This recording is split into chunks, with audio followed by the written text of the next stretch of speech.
Bonjour à toutes et à tous, et aujourd'hui on se retrouve pour une vidéo lecture manga. Toujours la voix cassée un petit peu parce que j'enchaîne deux vidéos simplement. Et on commence cette lecture manga avec le tome 1 de Violence Action aux éditions Pika. On va suivre les aventures de Kei Kikuno, qui est une étudiante et comme beaucoup de ses camarades, elle subvient à ses besoins grâce à des petits boulots. Sauf que sa vie n'a pas grand chose à voir avec celle des jeunes de son âge. Son job, tueuse à gages, la numéro 1 du milieu. Sous ses airs de fille un peu dans la lune, Kei est rapide, agile, surentraînée et honore toujours ses contrats sans qu'on se méfie d'elle. Un jour, un homme singulier appelé le Doc fait appel à ses services pour venger sa femme et sa fille assassinées par un clan de Yakuza. Donc la petite fille en question, c'est elle. C'est vrai qu'elle pèse peut-être 40 kilos et elle doit faire 1m40, mais elle est archi badass. En termes de dessin, on est sur quelque chose de très qualitatif encore une fois. C'est assez détaillé sans être trop réaliste non plus. Les scènes d'action sont très compréhensives, c'est assez fluide, tout est très bien respecté. Et cette jeune fille est beaucoup plus badass que qu'elle en a l'air tout simplement. J'ai beaucoup aimé le contraste de ces deux personnalités, c'est-à-dire celui de cette petite fille, de cette étudiante qui normalement ne fait pas de mal à une mouche, surtout vu son gabarit, et celui de la meilleure tueuse à gages. Et le pire, c'est que son traitement, son caractère, il est écrit dans le sens où pour elle, tuer des gens, c'est normal. Alors on pourrait croire qu'on a affaire à une psychopathe, mais pas du tout. C'est une jeune fille totalement normale, à part que son activité favorite, c'est tuer des gens. L'histoire avance plutôt bien et assez rapidement, on perd pas trop de temps dans des explications inutiles. Petit à petit, cette jeune fille solitaire va se construire un cercle d'amis, entre guillemets, qui va l'aider à atteindre ses objectifs d'étudiante et en même temps ses objectifs de tueuse à gages.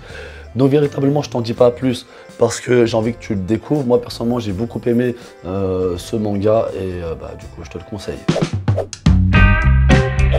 Le tome 1 de Black Box aux éditions Pika. On va suivre Ryoga Ishida qui fait partie d'une famille de tueurs. Un père en prison pour meurtre et un grand frère arrêté pour le même motif. Ryoga s'accroche à son talent et aux lettres que lui envoie son père pour faire ses premiers pas en tant que boxeur professionnel. Son but, devenir le plus grand des champions. C'est une petite série qui est en 6 tomes et encore une fois, comme pour Violence Action, la cover m'a vraiment tapé dans l'œil. Alors moi déjà je suis un grand fan de boxe anglaise et un grand fan de sport tout court. Et là on a clairement droit à une cover qui rappelle les affiches de boxe des années peut-être 60, 70 au temps de Mohamed Ali. Je suis pas sûr que je suis bon dans le timing.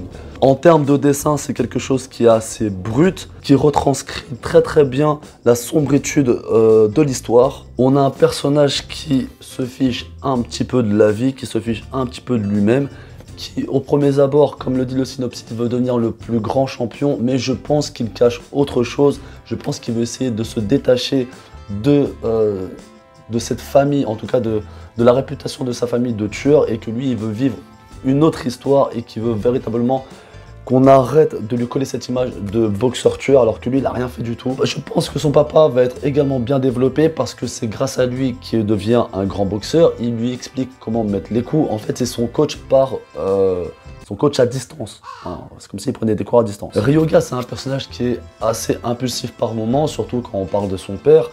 C'est un personnage qui parle pas trop, qui agit beaucoup, qui a ce côté shoneniste de « je suis fort ». Je calcule personne, mais quand on touche à mes amis ou à ma famille, je m'emporte vite et je suis capable du pire. Donc vraiment, c'est un bon manga de boxe, un manga assez sombre, moins sombre que Rikudo. Mais si tu aimes les mangas de sport et plus particulièrement les mangas de boxe, je te le conseille véritablement. Ah mon dieu.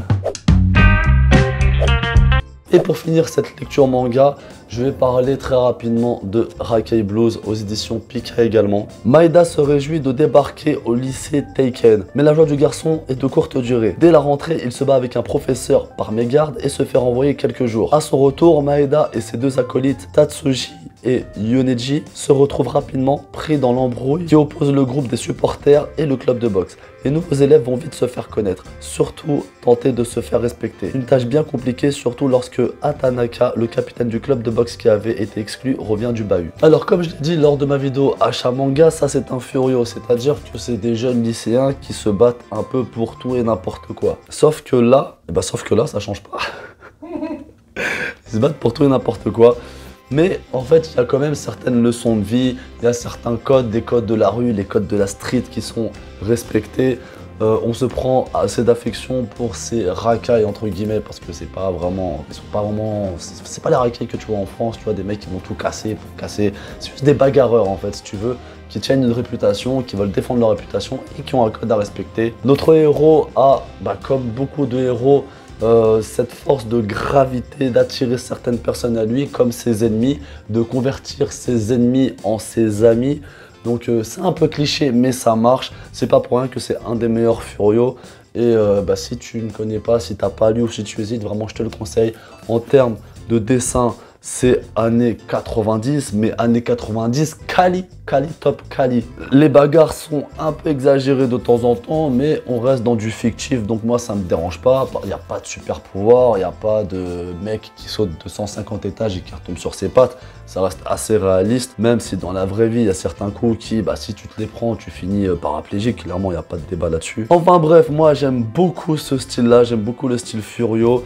Une petite pensée à Lucisco, mon frérot. Et voilà, Rakai Blues aux éditions Pika, je te conseille véritablement.